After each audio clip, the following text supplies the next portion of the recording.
இந்த காலையில் நடத்த ஒரு மணி நேரம் கூட நடத்துறோம். இப்போ நிறைய விஷயத்தை ரவிக்குமார் ஐயாவே சொல்லிட்டாங்க. முதல்ல எங்களுக்கு எனக்கு இந்த மாதிரி கூட்டம் புத்தகம் இதான் முதல் நான் புத்தகங்கள் தான் எழுதி பல வருஷங்கள் ஆகுது. இது மாதிரி இந்த மாதிரி நடத்தணும்னு அவசியம் இருக்கு. நான் நினைச்சதே இல்லை. ஆனால் என் புத்தகம் எனக்கு 17 பதிப்பு வித்துருக்குது அப்படின்னு ஒரு பணம் கொடுத்துருவாங்க. வெறும் இது இப்போ காலச்சோட பதிப்பாக எனக்கு 2 லட்சம் ரூபாய்க்கு மேலே பணம் கொடுத்தாங்க. இப்போ பார்த்தீங்கன்னா இது ஒரு 3 மாதம் தான் வித்துருக்கு. கிட்டத்தட்ட ஒரு 70,000 ரூபா கொடுத்தாங்க இன்சிபிஹெச். இவர் சொன்னார் எல்லாம் வித்து போச்சுங்க, உங்களுக்கு வந்து பணம் ரெடியாக வச்சுருக்கு, ஒரு 5,000 ரூபா புத்தகம் வந்து 20 நாள் தான் போகுது அப்படின்னு. இந்த மாதிரி வந்து என்ன வெறுமனையாக கதை சொன்னால் பொய்யாயிடும்ல. இந்த மாதிரி ஏன்னா சில பேர் 1 லட்சம் புத்தகம் வித்துருக்குமா, முதல்ல எவ்வளோ பணம் வந்து கேட்கணும், அப்படிதான் நியாயமாக இருக்கு. இப்போ இதை அதை விடுங்க. இப்போ எனக்கு என்ன, இப்போ விக்னேஷ், லோகேஷ், கனகராஜ், நம்ம ரவிக்குமார், பேராசிரியர் சுஜா அம்மாங்களுக்கெல்லாம் முதல்ல நன்றி சொல்லி ஆகணும். ஏன்னா இந்த புத்தகங்கள் எல்லாம் படிச்சுட்டு அதை பற்றி ஒரு அறிமுகப்படுத்துகிறாங்க. நிறைய பேருக்கு என்னுடைய அறிமுகம் பெருசாக தெரியாது. என் புத்தகங்கள் வாசிக்கிறவங்களுக்கு நிறைய தெரியும்.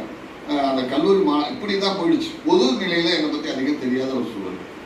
அப்புறம் இவர் சொன்ன மாதிரி எங்களுக்கு இன்னும் அந்த காலத்தில் எங்களை யாரும் பார்க்காமலாம் இல்லை.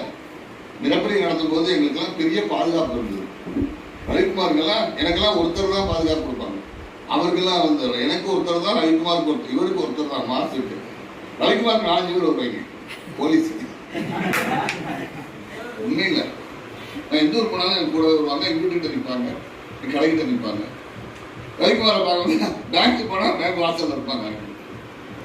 இந்த சூழல் வந்து அன்றைக்கி நிலவுச்சு. மாசு எல்லாருக்குமே எங்களுக்கு அந்த சூழல் இருந்தது. திடீர்னு எங்கள் வீட்டில் திடீர்னு போலீஸ் வரும். தடப்படப்படன்னு உள்ள நுழைவாங்க. எங்கள் வீட்டில் வந்து தங்க கட்டி இருக்குமா, ஒன்றும் இருக்காது. வீட்டிலலாம் பெண்களை பயப்பட வைக்கும். நான் என்ன நினைச்சேன், இப்போவே நான் நினைக்கிறது இருக்கோம். இப்போ இதெல்லாம் பார்க்கும்போது தான் நம்ம ஏதோ எங்கள் வீட்டில் வந்து ஒரு கூட வந்து முடிவு பண்ணாங்க.